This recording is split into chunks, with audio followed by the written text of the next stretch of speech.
They're all slack, you fucking moron!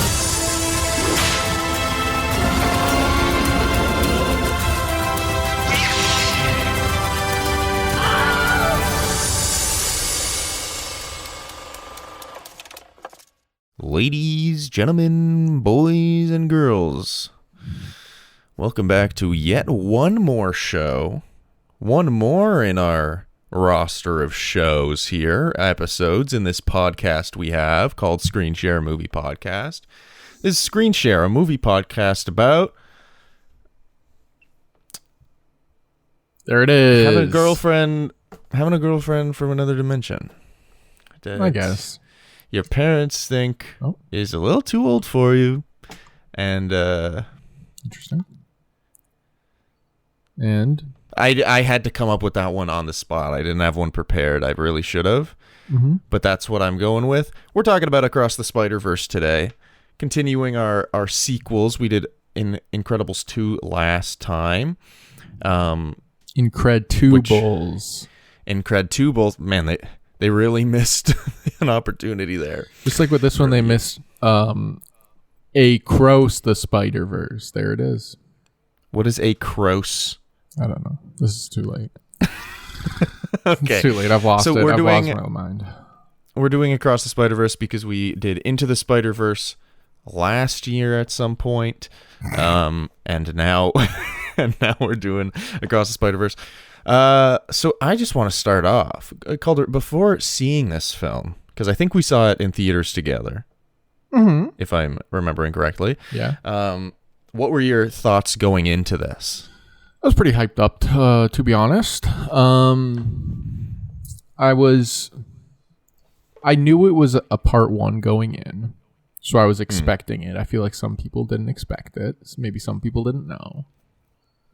But I Referring really to the cliffhanger. yeah, which I didn't know what the cliffhanger was, but I figured there would be some sort of unsettled business.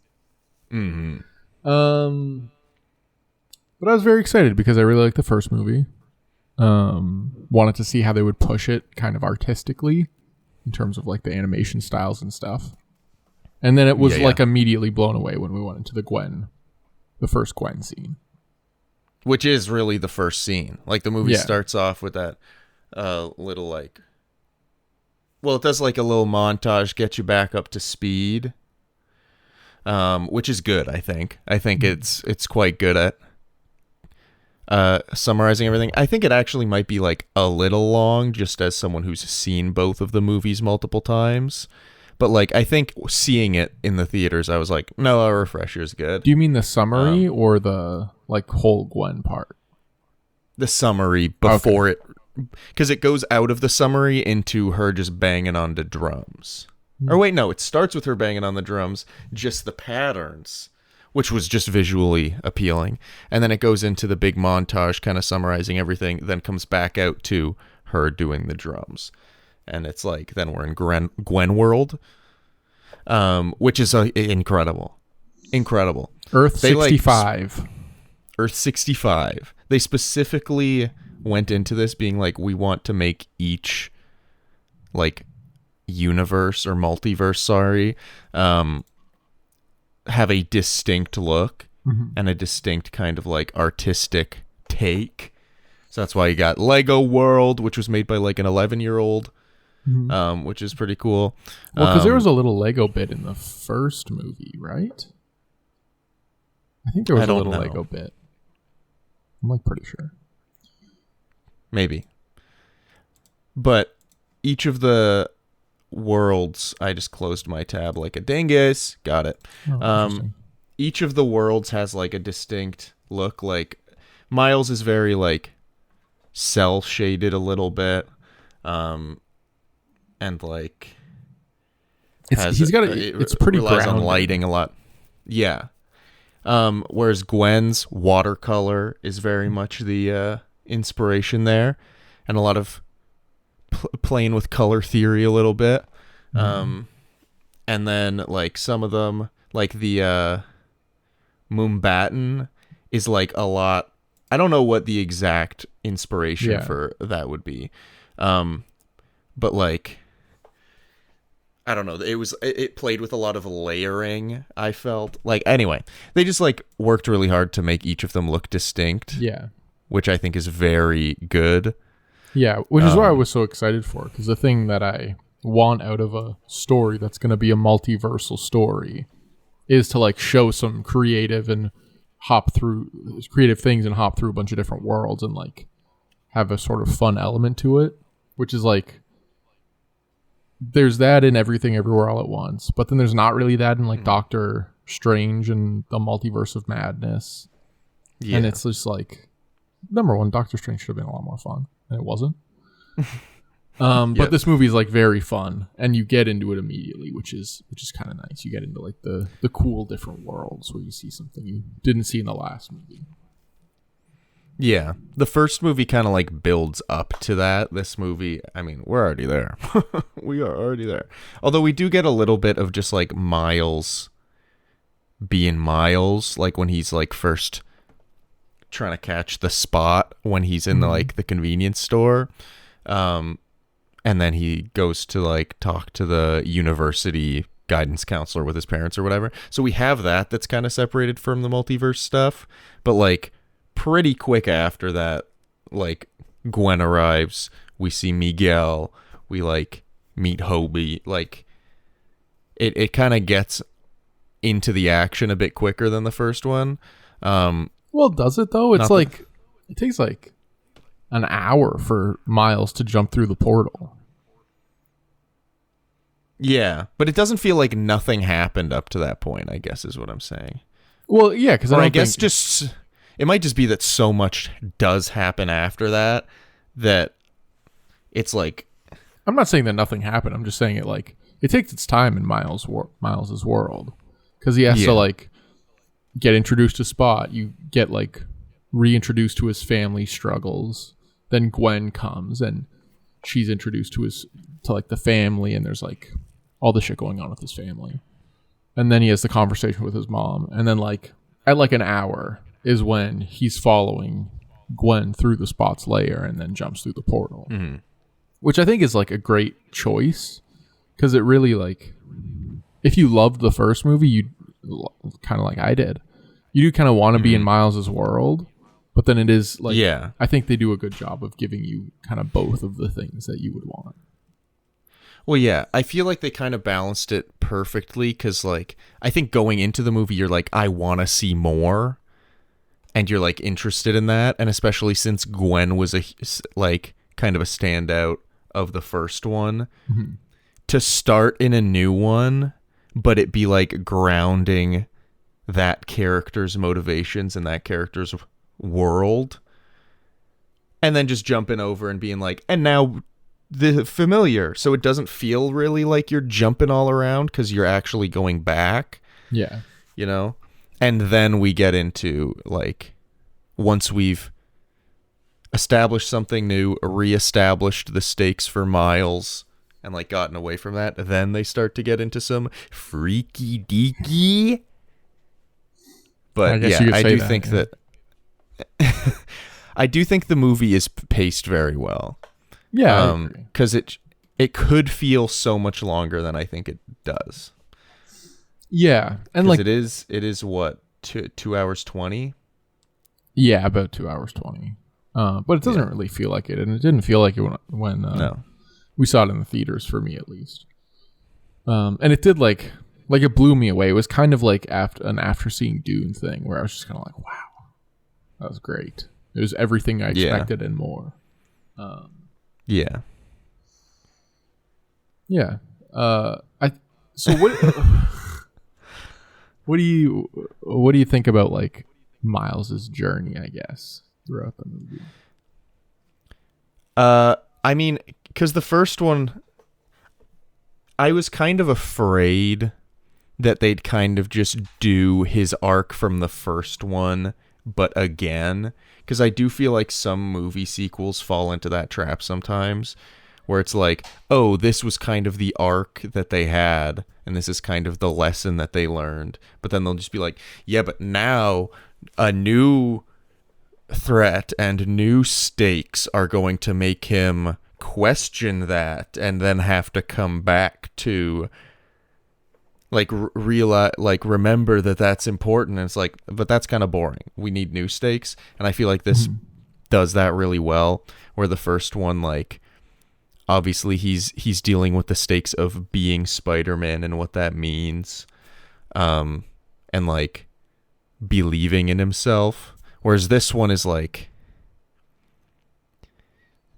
I was watching it with Olivia and we were both genuinely like, man, this is like a predicament for this young man to be in, when it's like, all right, so we're telling you that this is how the entirety of existence works, and to save your dad would put a threat to that. But like, you could save your dad, you could, it's possible, but like there's a chance it might fuck everything up and kill everyone. You get his it's ass like, fired. Yeah, Captain Stacy. exactly. But like, well, that's why that moment with Gwen and her dad is so good, because you're like, you're cheering for Miles, but you're also like, what the fuck is gonna happen though if he does save his dad? That would also probably be bad.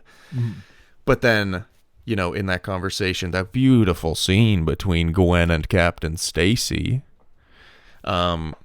which I think is where they like play with lighting the most, and color.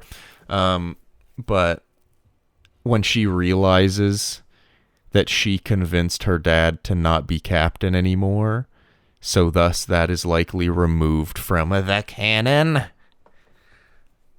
Like, I don't know. It feels like they really know what pieces to give the audience and like what knowledge to give the audience and when, but like they don't give us everything. So there's still like, wait, but how does this work? You know? Yeah, and I think the decision for him to be a little more like angry, I guess, or like angsty in this one is also good. Because in the first one, he's a lot more like bright-eyed, but now he's like, I think someone just died and got run over by a car. Oh well, Miles wasn't there. But in this one, he's like a lot more confident in his abilities, and so he's like not taking as much kind of like, not really bullshit, but like not listening to other people as much as he was in the first movie, and like not deferring to them as much, which is kind of what he built up to in the first movie. But in this one, he's like with his dad, he's a little more aggressive, and then like even as like he kind of realizes what's going on with the other spiders, he like builds up that confidence to be like, no, like, and he literally says, I'm gonna write my own story. A little on the nose, but it's like, it's a good place for his character to be going. I'm gonna do my own thing. Yeah. I do love, as corny as that is, and as memed as those lines have been, like, still watching it again, I'm like, yeah, but it hits though. I'm like, yeah, man, do your own thing, Miles. But I think what makes Miles so relatable and likable as a character is in moments like it shows us that he is like obsessed with Gwen and obsessed with like his friends that he met through the Spider-Verse, which sounds like he met them on spiderverse.com, an online spider person. Sounds like a parasocial relationship. Yeah, but like, he's obsessed with Gwen. He's like obsessed with impressing Gwen. He wants to like keep seeing her even once he's gone through the portal and knows that she's been lying to him. Even then, when they're in Mumbattan, he's still like, hey, I'm here to help. Oh, are you okay? And then like being like, oh man, I think she might be a little upset with me. Like, he wants her approval so bad, and he wants like Peter's approval so bad. But then, like, once he realizes the extent that they've been lying to him, and once they're like, yeah, you might have to let your dad die, man, he's also immediately like, wow, what the hell? Yeah. Like, he's upset. Which is so nice to see from, like you said, the character from the first one, which is so, like, what's going on, guys? Like, he's so much more like, I mean, he's a kid.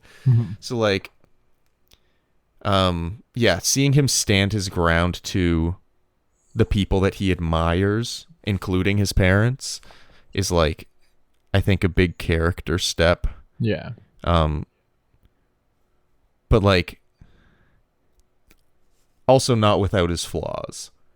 Like he's like, which is also good. Yeah, and I think it's good that like you can kind of think like, I don't know if he's doing the actual right thing here, because like it is one of those predicaments where you're like, one person or like a billion or like multiple billion trillion. It's kind of Yeah. like, it's a bit of an interesting predicament for it, and then also the way he goes about it, you're kind of like, I don't know if this is the best way to do this, Miles. Where you're like, Yeah. just being so aggressive. But there's and rarely a antagonistic. decision where it's not like, I understand why he is making that decision. No, I agree with you. Which I think is the important part. Yeah. Yeah. I agree with you. That wasn't a counter argument. Well, I think Just like, pull up the Katana, pull up Crunker. Let's 1v1. let's 1v1 on Grunker. But yeah, Miles, I think, is like truly a great protagonist. Yeah. I really love his connection with his dad evolving in this one, but I also love us getting so much more of Rio Morales as well, his mom. Yeah, because she's not really in the first one like that much. Yeah, she's mostly I'd say Miles she's a and- tertiary character in the Yeah. first one, but I'd say she's like a secondary character in this one. Maybe that's poor Or what? analysis there. I don't know. Well, it's like I don't know. mostly it's I'm sure I'm just saying, like, I'm sure there's some sort of like grading where it's like, well, she didn't have enough screen time to technically qualify as a secondary character. I don't know if that's a if thing. someone's gonna make it that argument with you, you should probably just leave them to be in their little Reddit comments. But it's like in the first one, it's mostly Miles, Uncle Aaron, the other Spider-Men, and then his dad that are like in the Yeah. movie. And in this one, it feels a little more like both of his parents, Gwen, and then some of the new Spider-Man.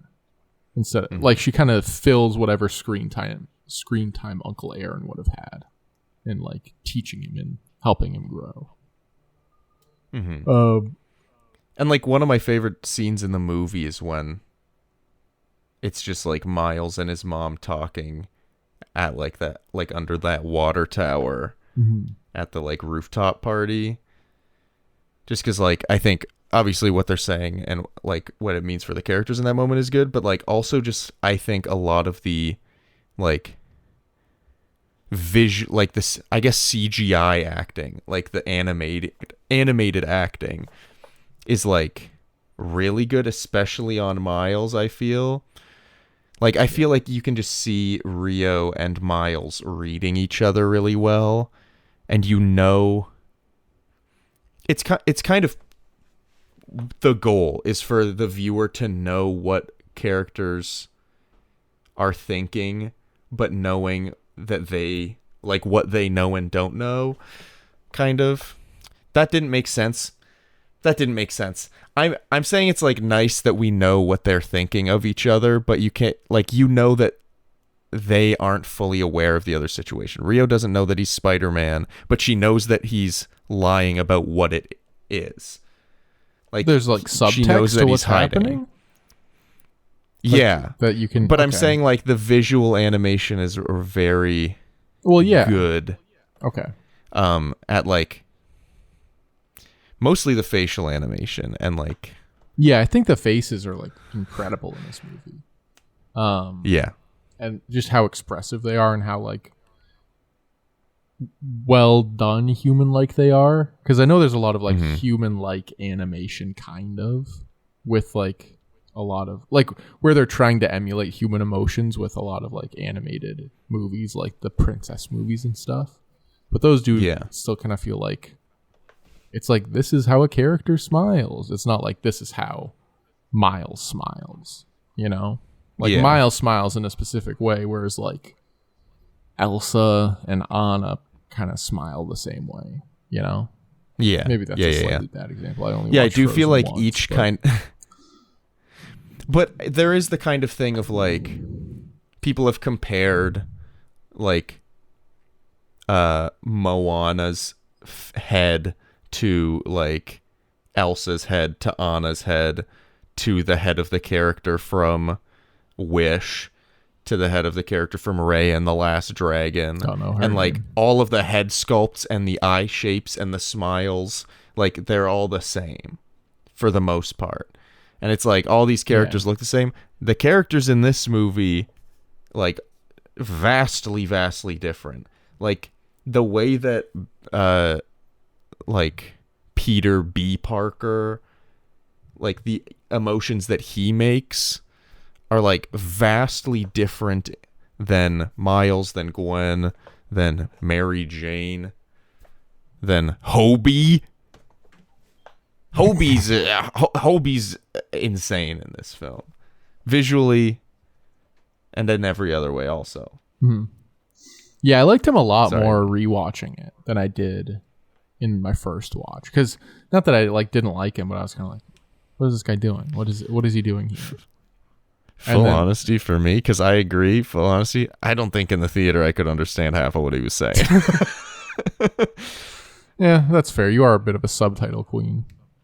Yeah, I am. And a little look behind the curtain. If you don't have the subtitles done right, Adam gets mad and changes them while you're watching the movie. What are the settings? Drop shadow?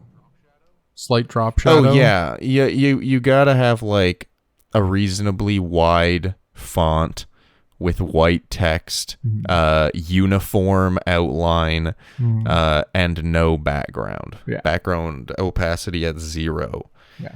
I don't want to block. I want to block as little of the screen as possible, but I also want to ensure that I'm able to read the text, which is why you've got to have a uniform outline. And there it is. Adam's little There it is. subtitle corner. But I did like Hobie a lot more in this one because I think I just like was able to process more like what his character was doing. Because there is something in theaters where you're just kind of like, I don't know, you can't catch everything, and it's easier to catch stuff this when you're is a just sitting movie- at home. Yeah, and this is a movie I saw twice in theaters, mostly because a lot of people I knew wanted to see it, so there was just opportunities to. But also because the first time, I do feel like I spent a lot of the time just being like, whoa! Like, so I felt like I wasn't able to like fully grasp everything.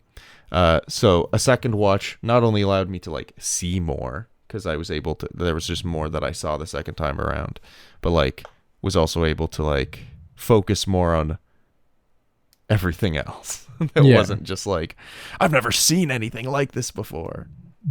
No, I agree. I think it got a lot easier to like pick up everything when I was watching at home. Yeah. So Also worth saying here. Oh, you go. I was gonna say was gonna mention this at the beginning, but the budget was between 100 and 150 mil, It's a lot. which is generally quite high for an animated film. However, it did make 690.9 million. So Did it come out this year? came out 2023 in May. It came out June. a year ago? Yeah, man. The fuck? Did you think it came out more recently? I guess so. I don't know. Time flies when you're having fun, I guess. Dude, you want to hear something that I heard recently smoking that blew my drugs. mind? What?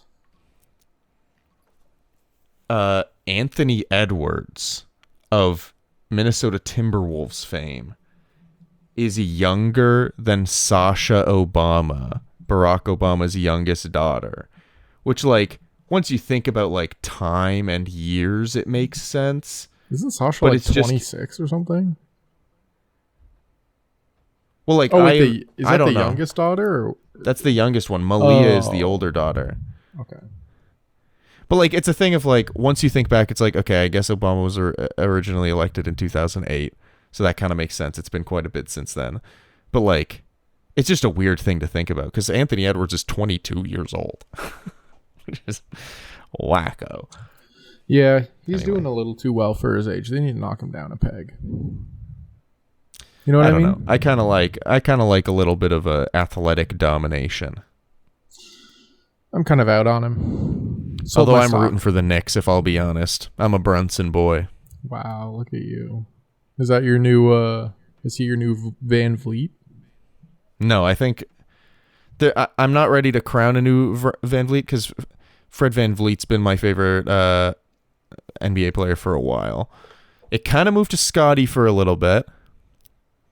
But You're now off I think Scotty? it might be on Emmanuel Quickly. That's interesting. You're putting But a lot we'll of see. stock in Emmanuel Quickly, my man. Need some time to brew on that My front. Emmanuel Quickly. That was good. Nice. That was just clinical. And just an honorable mention who should be mentioned among those ranks, because Fred Van Vliet's also still up there, but a little honorable mention here. Got to go for Grady Dick. Yeah, you would. Little pervert. Who's my favorite NBA So player? Thank you for asking. Yeah, there it is. Probably Tom Thibodeau when he runs on the court to argue a call. He's just so quick out there. He's Dude. so athletic.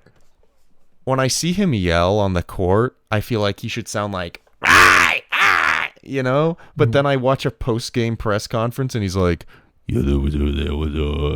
Like, he talks like that. But then there was that one TV interview where he was like smiling like the penguin. Like he was like, Okay. it was very weird.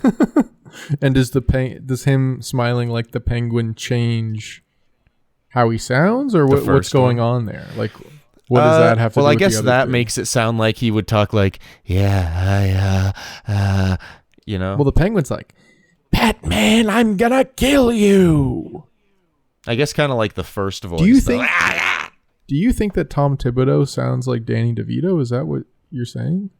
No. I feel like I just Danny find it DeVito. strange that his voice is like, yeah, there was, yeah, I'm done doing it. Like, that's just not what I anticipated. I think Danny DeVito could play Tom Thibodeau. Just put him on some stilts. Yeah, probably. I think Yeah, Tom Thibodeau's I'd like say so. of decent height.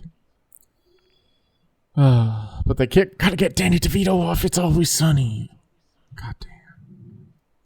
I Why? don't know why. I actually have no reason. Just so he can play Tom Thibodeau and then put him right back on. Oh, okay. He could probably figure out a schedule to do both, man. I'm sure He there's is enough days in the busy. year. There's a lot of glue to huff. Anyway. Back to the movie. It sounded like you were gonna start saying something else, but I thought about it. Oh, do you want me to keep going? oh no, I can bring something up instead. Okay.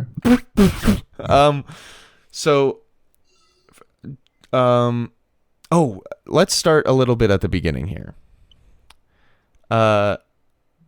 The first action sequence we get is, well, first we learn more about Gwen's backstory. We knew from the first movie that her Peter died, and that she doesn't really do friends anymore. But now we learn that she was Spider Gwen, like while Peter was alive, and Peter was normal because he wasn't bit by the spider.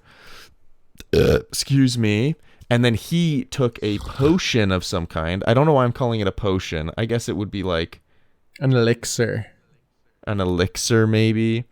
But he tried to turn himself into something special, basically. But he ended up turning into the lizard and dying. But then Gwen's dad, Captain Stacy, finds her above Peter's body while he's dead. He thinks she killed her. Crazy. But then we do a little bit of a flash forward. And Captain Stacy's like, oh, we've almost caught this woman. And Gwen's like, yeah, I'm sure, pal. Anyway, but then they go and there's an anomaly. And it's a vulture from another Spider-Verse. A little bit of Renaissance. And they get a little bit of Leonardo da Vinci inspired. He's made out of like blueprint paper, basically. Paper But, like, mache. Not paper mache. That's not what that is. It's just paper. It's not, but like I But get then what that- you meant. Yeah. Fuck. But anyway, so when that showed up, because we were already impressed by the Gwen bits and the big visual bit at the beginning, but like jump into that and just seeing like, I think because we saw a bunch of cool animation, but it was cool to see two completely different types of animation just coexisting in such a way, and it looks so interesting. Because I remember specifically turning to Matt, our friend and guest host of the Everything Everywhere All at Once episode. Him turning to me during that and literally being like, "Holy fuck, dude!" Like just be like, "What the hell?" And it being very cool. Anyway, so that then introduces us to Miguel and Spider-Woman, character name of Jess Drew, Played by Issa Rae. Miguel Played by Oscar Issa Rae. Isaac. Miguel Oscar Isaac, of course. Now, what do you think about her being pregnant? That's really dangerous, huh? Remember those guys who used to say that? I'll tell you. Here's the thing, though. It's a fucking animated movie. No one cares. Peter and Mary Jane had a child, and the child just has spider powers. Mm-hmm. So if that is the case, safe to say that the baby's probably also got like the insane durability and strength.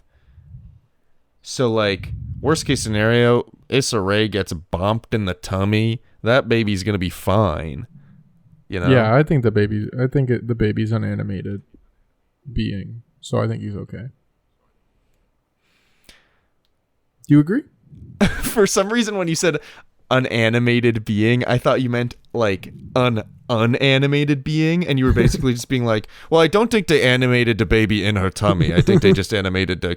No, it's in the CG model. Yeah. Dude, imagine if they animated an embryo just like it's not visible for the film, but like they did it just so that they know. And the that next it's one, there. she dies, and then there's an X-ray, and you see the baby. Yeah. It's a little morbid. All right. Fuck me. What were you gonna say? That's it. Oh, wow. That was it. Anyway, so that kind of introduces us. Basically, it shows us that Miguel O'Hara, the head of this spider society, and he basically goes through the multiverses and basically stops anomalies from happening and breaks in the multiverse and basically tries to maintain the canon. How do you feel about them calling it the canon?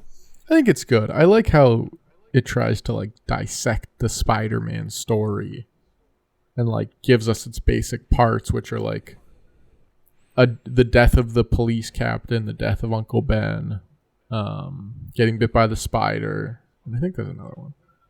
But it's like it's got these building blocks that every hero needs to have. And like in a way, it's commenting on the fact that like people or comics fans don't deal well with their heroes not being the same as they were before, or like having different things happen to them. So like there's a need to have these checkpoints.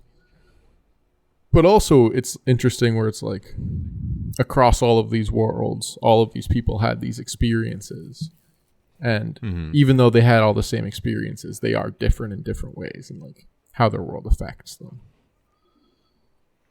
So I think it's cool. I like that they called it the canon. I think it's like kind of funny, especially especially since we've been so like fucking superhero pilled for the last I know. like 15 years, and it's all about canon shit. I kind of like when movies either not like super joke about it. Like I think I'm gonna kill myself during Deadpool and Wolverine. I know, man. But like I like it when movies kind of acknowledge it or ignore it, you know? Well, yeah, I'm kind of getting to the point where I'm kind of starting to get sick of like meta jokes. Yeah. I was like super into it for a while, and I think a lot of people were. I am I'm not kind on of like Facebook right now. You're not in Facebook? Not into Facebook right now. Meta jokes. Oh, there it is. Sorry, just Instagram storying. You're on a meta Please. quest to get me dead. Sorry, putting on my MetaQuest goggles.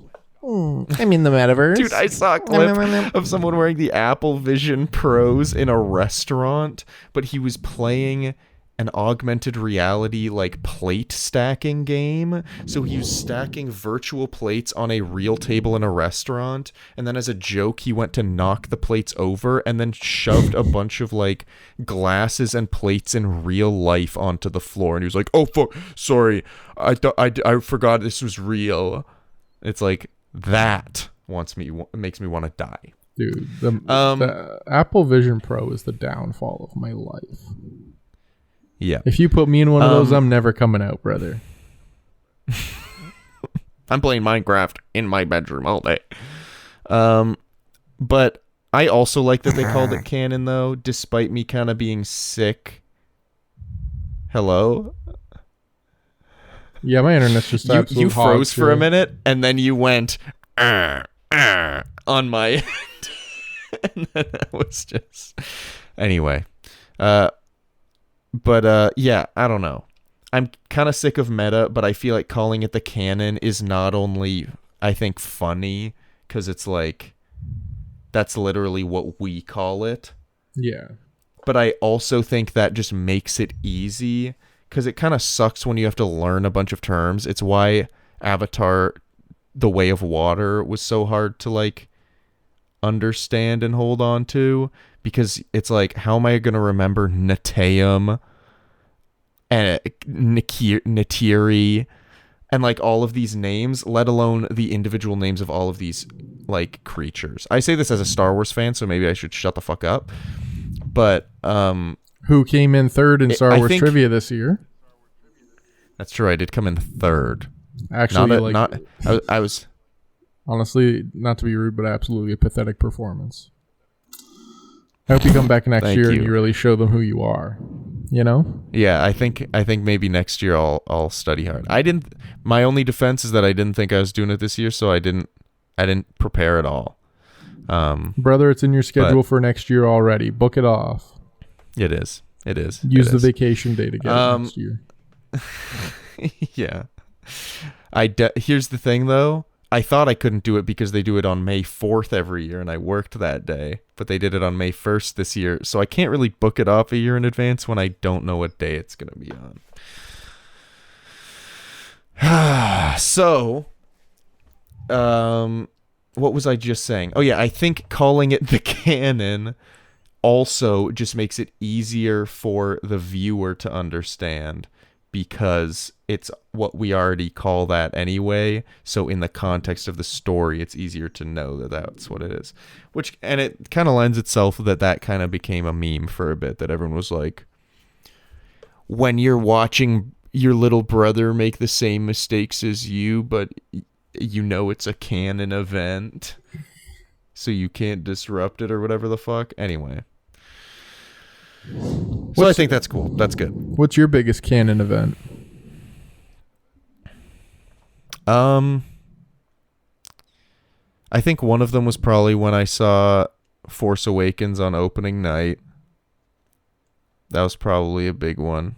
Or wait, canon event. I'm thinking core memory from Inside Out. That's completely different. Canon event. I don't know. Maybe like... I'll wait in silence. What about being born? Come on, man. Okay, My number one sorry. canon. I was trying to think of a good one. My number one canon event is one time I was at a recording of Wild and Out when my family and I went down to Atlanta for a little vacation. We went to go see a recording of Wild and Out. This is baffling. And we had VIP tickets. And I went backstage and I met Nick Cannon. That was my canon event.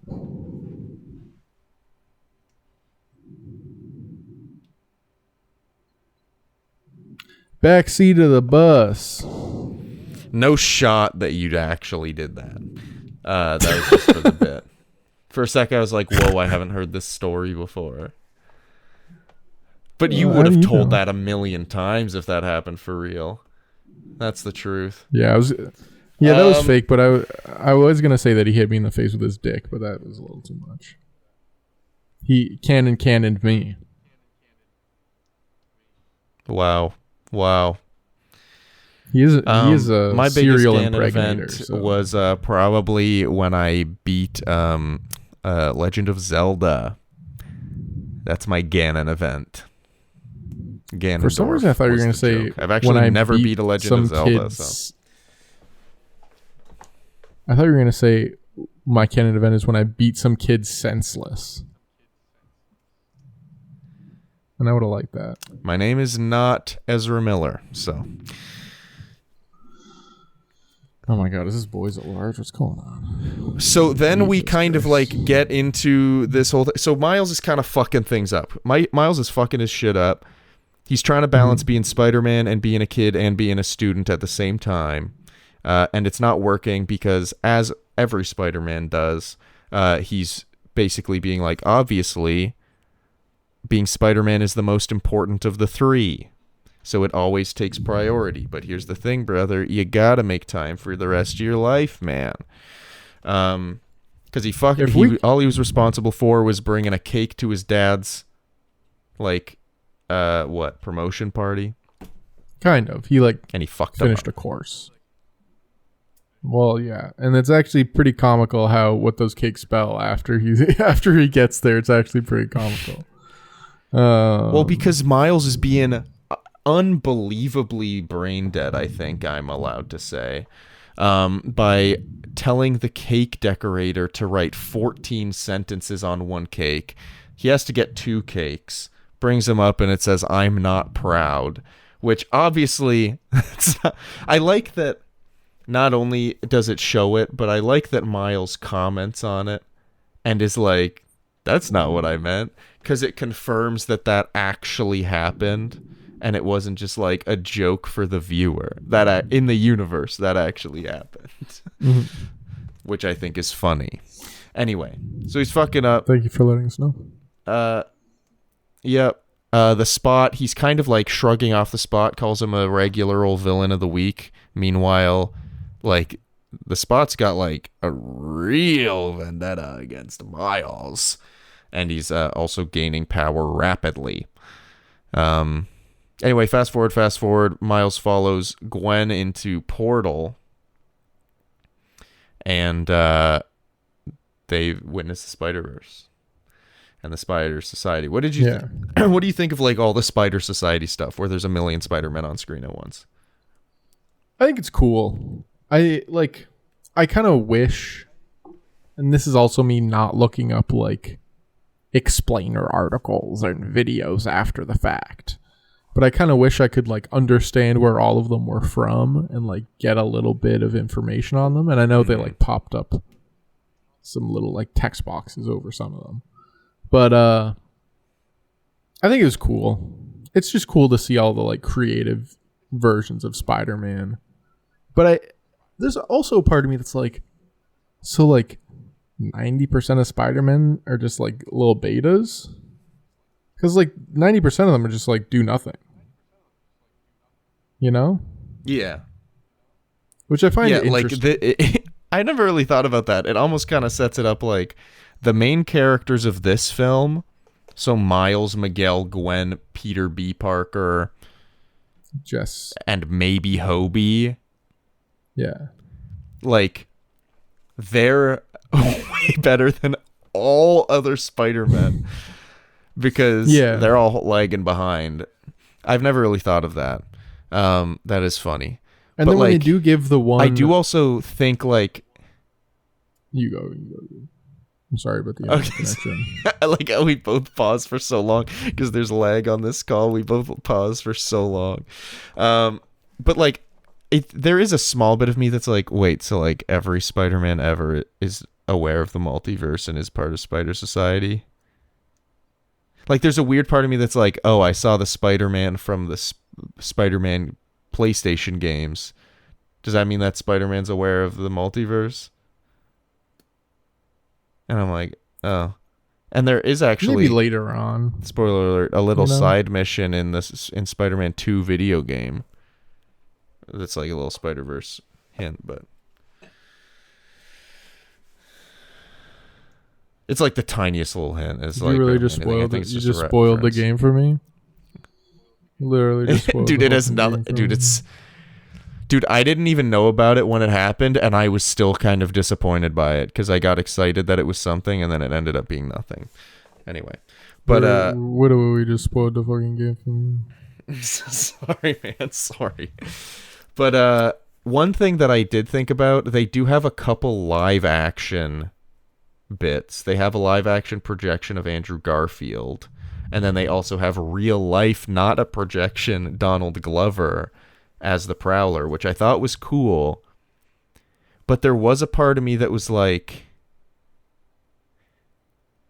what? I didn't know how to feel about them putting them in as live action human beings. Like, there was a part of me that was like, they should be animated, because them being live action human beings then makes it like, oh, so this universe is animated.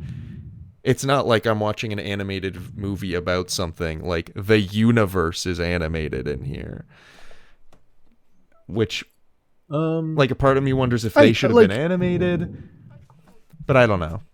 I don't think they should have, because here's the thing. Okay. Maybe the live action is also animation. Have you seen The Lion King? Have you seen the new Lion King? That's live action, but it's actually animated.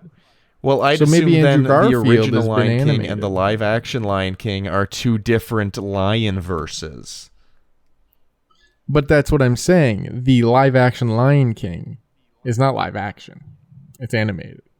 So how do you know that Andrew Garfield actually acted at any point in his career? Oh, you're alleging that all actors are not real. Well, we have no proof. That's fair. You know what? You've kind of And here's the sold me on thing. this idea pretty quickly. The animated worlds, they're not animated to them. That's live action to them. But that's what confused me, is that I see an animated Miles looking at a live action Andrew Garfield or a And live he's like, action wow, Donald that's Glover. fucked up. That's fucked up looking. That looks like shit. There's no color there. Well, yeah, Looks that's like the one shit. thing. Not in. That's the thing, is he doesn't react like, what the fuck? I've never seen anything look like this. He just acts as if that's like completely normal, which is interesting. So then I'm like, are we just seeing it that way, but Miles sees him as animated? Or is Miles dog in see his a rabbit universe in the not dead of animated? We're night? just... I can almost guarantee what the conversation was. They probably debated, should we animate Andrew Garfield in here? But then they were like, yeah, but we used the animation styles for other characters, other Spider-Men, based on the medium that they were from. Mm-hmm. So we should just break through that. Which I think might have been the right decision. It just makes me think then, like, I don't know. It's just, I think just having a human being on screen beside, like, surrounded by all animated stuff just makes me go, there's some sort of implications or like problems that I think must sprawl from that. Interesting. They didn't have any can Tom just Holland move on. stuff in there aside from the Donald Glover Prowler thing, right? Yeah, and Miguel has a line in the like Vulture Da Vinci fight where he's talking about multiverse stuff, and he's like saying to Gwen, like, you and Miles fucked up the multiverse. You guys and that skinny kid from World, I think it's 20 or 1999 or something. Yeah. And he says like Doctor Strange in it. So there's that. I think so. So like there's that. But I think those are the only Tom Holland references. Now, can I ask you a question? And I think they show Toby as well. They show Toby as well. Yeah, they do show. I think when Uncle Ben dies. And Uncle Ben. Okay. His Uncle Ben. Are you able to hear me at all over this call? Lightly. I once in a while you'll jolt around, or sometimes I'll be talking and stop something and you'll be quiet, so I'll be like, okay, he doesn't have anything to say, so then I'll start talking again, and then all of a sudden you'll be in the middle of a sentence. So that's good, I think. Have I been talking over you on your side? No, but it's all like laggy and stuff. So let's wrap this up in the next 5 minutes, I think, if that's okay. Yeah, absolutely. So can I ask you some questions? Let's kind of go. Oh, sorry. I was just going to do a quick fast forward because there are some things that are worth mentioning. Okay. Goodness me. So, like, basically, Miles finds out the dad shit. He finds a way to lure all the Spider-Men away from the teleporty place. Spider Bite, another character who's, like, VRing in from her, like, universe. First of all, really love that character. And they I think that's Greta Lee what I found interesting of Past Lives fame. No, Greta Lee is the little hologram person. But Shit. Who was it? Amandla Stenberg was Spider Bite, and she's actually going to be in the new Star Wars Acolyte show. I think she's playing twins. Is that looking good? She's playing two characters. It looks like it has a lot of potential, but you can also tell that there might be a little bit of Disney Plus production fuckery with it. So I'm going in cautiously optimistic. But it's the first story, like, maybe ever that we're getting that is canon, that is also separated from everything else that has come, if that makes sense. Because it's like hundreds and hundreds of years before Phantom Menace. So that's cool.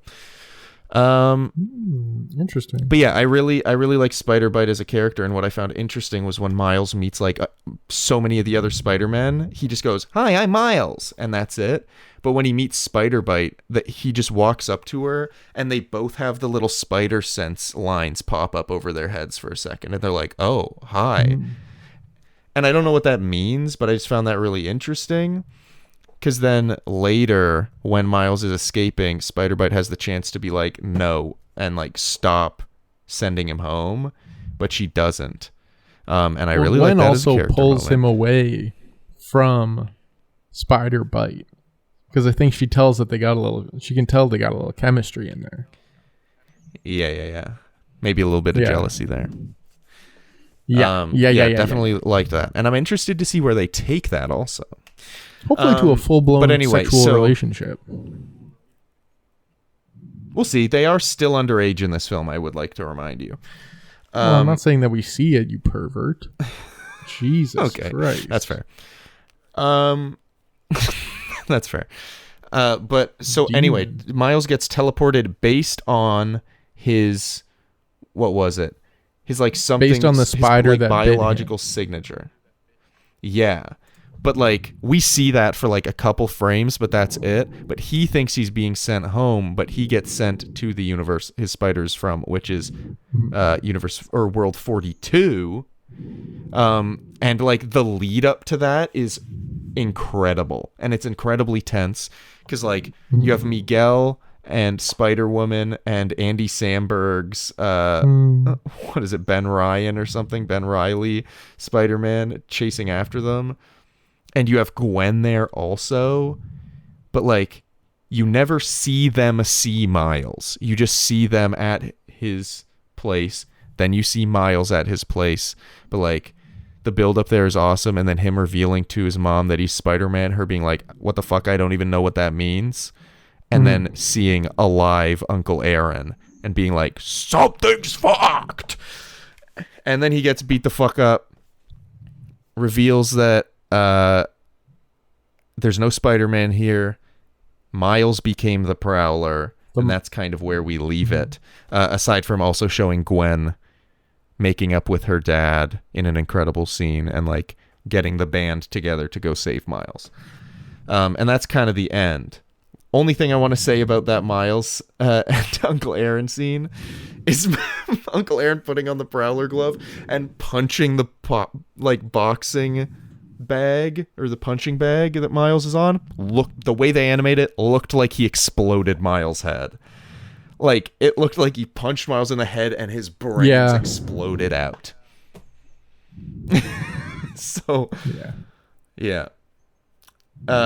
Just thought that was funny. Anyway, you can ask your questions now. I just wanted to wrap that up.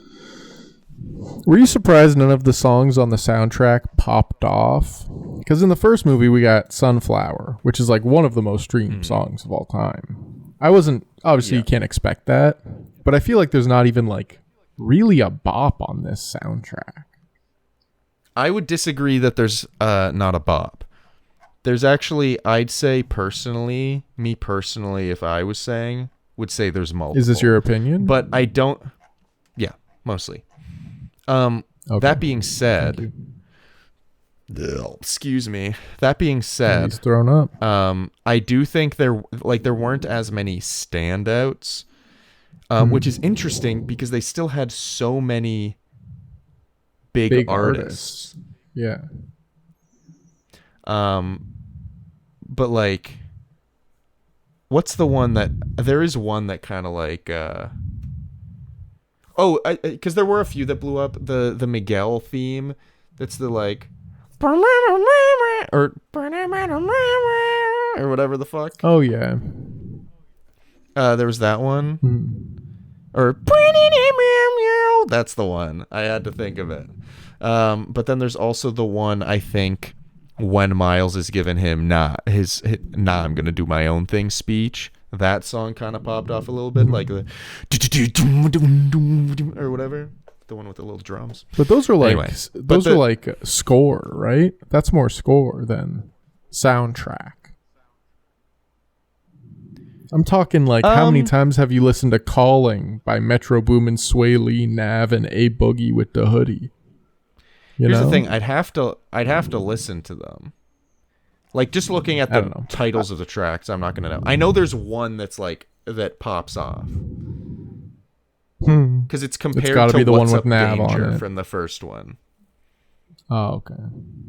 But the first soundtrack, I think, is just a lot better. That is the thing. I'm saying like this soundtrack might be like a 7 or an 8 out of 10, but it's kind of overlooked because the first one may have been near a 10. Yeah. Watch out, Fantano. Adam's coming for you. That's a strong 10, brother. I better put on my yellow flannel. And where do you think he goes in the third movie? I think the Spot is very interesting. I like that they kind of introduce him as a joke, and they have Miles treat him as a joke. So then you kind of take him as a joke, and you kind of learn to fear and respect him as Miles does, which I think is very cool. Yeah, and I think going into the third movie, I don't know how much of an antagonist he really will be, because I feel like there's a lot of stuff with Miguel that is like unsettled and maybe more interesting to try and deal with. And Prowler Miles. Exactly. We've got like 3 open antagonist lines here. And I feel like Spot is maybe the one I'm least excited about, even though I liked him a lot. Can I make a prediction? Yes, sir. This is how the movie's going to go. Act 1. Miles fighting / recruiting to the cause Earth 42 Miles. Then them and Gwen Spider-Verse gang versus Miguel and other Spider Society people. Then third act, that's when we get whatever Spotty the fuck boy. Things coming together. Spot is taking over shit because people have been putting it off for so long, and then that's the kind of end there. That's my, I guess, light prediction. There's probably going to be a bit more meshing between those, but there it is. What about you? I think Peter B. Parker might be on a path for death in the next movie. But I agree with your kind of act breakdown. What do you think happened between Hobie and Gwen? Did they make sweet, sweet love? Well, we know that she's stayed over at his place multiple times, not just his universe, but his apartment, and that she left her toothbrush and sweater there. Yeah, which is kind of big money, if I'm being completely honest. So here's the thing. That doesn't necessarily mean anything happened, because, like, I could go to your place and leave. Like, you leave shit at my place literally all the time. You've left hats here. You've left water bottles here. You've left vapes here. You've left cum here. You've left drinks here. There's, I think, but I'm some not furniture presumably and silverware that's yours. I'm not presumably interested in the companionship of another male, and you are also in a relationship, and I have recently married. So not exactly the same situation, but I know what you're saying. I think, I think maybe they kissed. I think they're two lonely people looking for love, but they aren't the right people for each other.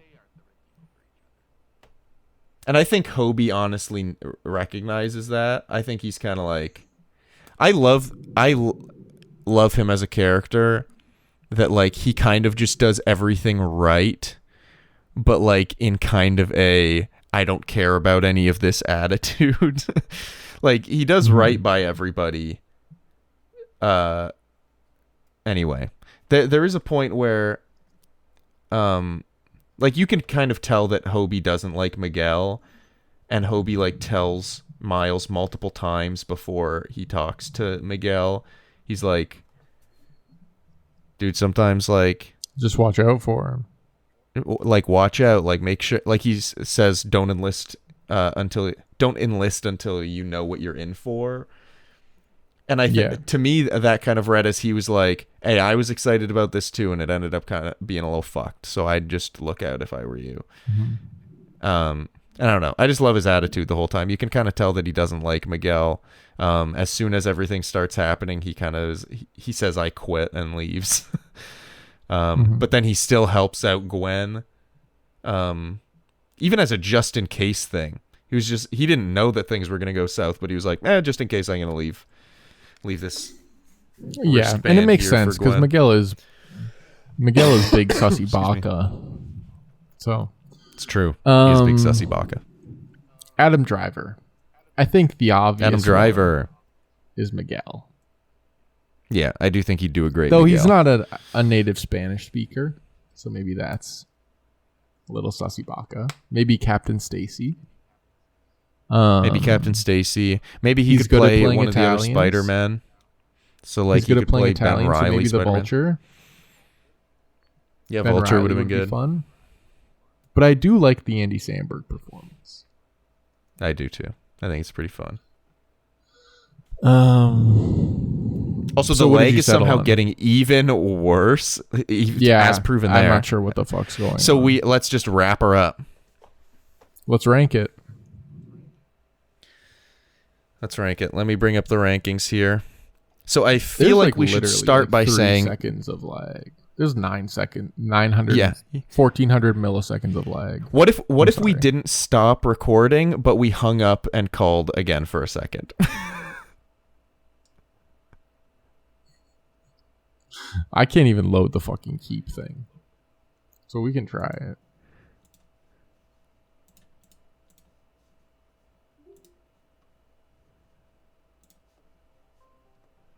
Okay, are we back?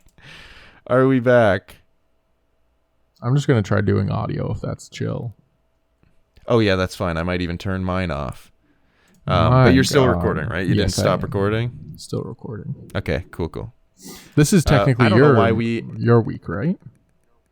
Yes, so you have to answer first. So the real question is, do you think it's better or worse than the first one?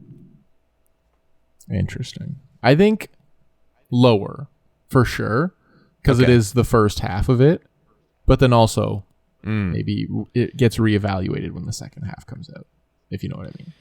Well, because I would say looking at like something like Infinity War and Endgame, that's something where I'd say Infinity War is the better film. It's likely the case here with Spider-Verse where this will be, because I don't know, finales are difficult, and it's much better to, a lot of the time it's viewed as better when there's like drama and stuff in a building the stakes film, similar to why Empire Strikes Back is regarded as the best Star Wars film and one of the best films of all time. But also with this one, it's like similar. a hard cliffhanger. Like it's not like they're like, and then they'll go on some more adventures. It's like Miles is trapped. Gwen is going to try and get everyone in the fucking, all of the people together. Yeah, but I kind of love that. I know, but a lot of people were upset with that. I'm not upset with it. I'm just saying, like, it's hard. You're saying when ranking it as an individual movie. Yeah, it's hard to be Okay. like it doesn't close its loop. So maybe when the loop is closed, this feels a little different. If you know what I mean. Okay, I wouldn't like. I'm fine putting it below because I do also think that like. So I think like maybe around 60. Okay. Nice. I am fine with putting this below because I do think this movie definitely like raises the stakes. The like drama is a lot better, and obviously the visuals are like many steps above. I do think that like the first one is a much more complete movie. Yeah. This one very much relies on you having seen the first. Like this, I don't love this as a sequel critique, but like even watching it this time, actually another critique is that like even though I thought a lot of the Spider-Man references were really great, there is a little bit of me that's like, the stuff that I really care about is the Miles stuff. Yeah. And the stuff like with Gwen and the other characters, that like a lot of this reference stuff I'm kind of just like, yeah, it's cool, but let's get back to Miles here. Which I think is what makes the first one so good, because even though it is bringing in a couple multiverse characters, it's like really Miles. I would agree. I think I'm going around Incredibles 2 area. Okay. Yeah. I think it's like incredible visually, but there's parts of the story that like I think are maybe a little less exciting for me, where it is like there's big parts of it where it's just like you're kind of just going through the Spider-Men and you're seeing all the spider people and stuff. Yeah. And there's a lot of, I guess, like, to be fair, they don't do that for a really long time. Yeah. But like that is one of the main parts of the movie that I think about, which I don't think is necessarily a good thing. But like when I was like watching the movie, I was like, so is like the last half of this movie the chase scene? Because the chase scene really stood out to me. But it's really not. Like there's some stuff that fills in around it that is just like a little less interesting to me than the beginning, where it's like Gwen, or the beginning with Miles and him fighting Spot and him talking to his family. I think the chase scene is great through Nueva York, I think is that what it's called? Yeah. I think so. And then I think the ending is a good cliffhanger. But it's like, as a whole, there are parts of the movie where I'm a little less interested in, or like after the first time, I'm like, okay, let's get past the fucking Spider-Man pointing at each other meme, you know? Yeah. So that's just why I'm thinking like 15, 16, 17, 18 kind of area. Yeah. I would agree. I do think that the standout for the movie is its visuals, and I think also its performances. Haley Steinfeld it's is kind of great strong in this movie. Oh, Haley Steinfeld's incredible. Yeah, and honestly, to be fair, so is Shameik Moore. Yeah, Shameik Moore. There is a Shamar Moore who was on. That's true. Criminal Minds, I think. Yeah. Good and I think now he's also on SWAT. Well, that makes sense. That tracks. that tracks. But yeah, Shamik Moore also like killer. Jake Johnson, Laura Velez, Brian Tyree Henry, like Daniel Kaluuya, like everybody kills it. Karan Soni. It's just I don't know. I do think Isaac. I would love to reevaluate this film when the next one is out, which unfortunately won't be for a little bit still. There's no delayed it a release couple date. times. They took Yeah. the release date off, which kind of sucks. But apparently they're also developing a Spider-Woman movie, which I don't know if that Yeah. is supposed to be like the Jessica Davis character. I Or think maybe it's supposed to Gwen. be Gwen. Okay. Yeah. Because I didn't know if we were calling her Spider-Woman, but I guess that makes sense. Well, yeah. In the credits, I've been calling her Spider Gwen because that's how I've known that character. But in the credits, she is Gwen Stacy / on IMDb, she's Gwen Stacy / so Gwen Stacy / Spider Woman. But on Wikipedia, she's / Spider Gwen. So that's interesting. Cross-referencing? Yeah. And then Jessica Drew, is credited as Spider-Woman. But I don't think they're giving her a whole movie. No, I think it's probably Gwen. Yeah. Okay. But anyway, I do think that even in seeing the third one, it's going to be weird to evaluate this one just because of, I don't know, just what it has to do. Yeah. But I think it hits a lot of the story beats pretty incredibly. So I'm down with Around Incredibles 2. I'd honestly be fine with it being right beside. I just don't know whether above or below. Because I do love Incredibles 2. I think it's a great. I think below. Like, you think below? Yeah. Interesting. I would not have anticipated that going into this. And you know, I'm okay with it's that. one of these things where it's like this. I'm saying this is probably the worst movie I've ever seen. So it's like going into it with that is like kind of how So Spider-Man Across the Spider-Verse at 17 on our list, below Incredibles 2, above Return of the Jedi. boo, You do that anytime I mention Star Wars.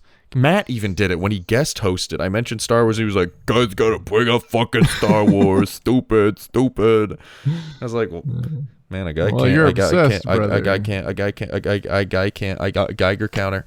You sounded but like one there, man. that would be. There he That's is. a bad Geiger counter, but it more would be like. I think we're at the end. Thank you, everybody, for listening to this episode of the pod. Next week, full brutal honesty with you guys. Don't know what next week's going to be, but we are going to see. We are, for full disclosure, Calder and I have been very busy lately and are kind of going to be for the foreseeable future. So we're just trying to figure some stuff out. But we'll figure it out. There will be podcast episodes, just don't know what form they're going to take for now. But At the very we'll figure it out. least, we're gonna finish Star Wars: Fast and Furious. I think. By the end of the year. Yeah. Yeah. At the very least. At the very most, 3 episodes a week. That's true. That is true. That is the most. Thanks for listening, everybody. We love you. Bye.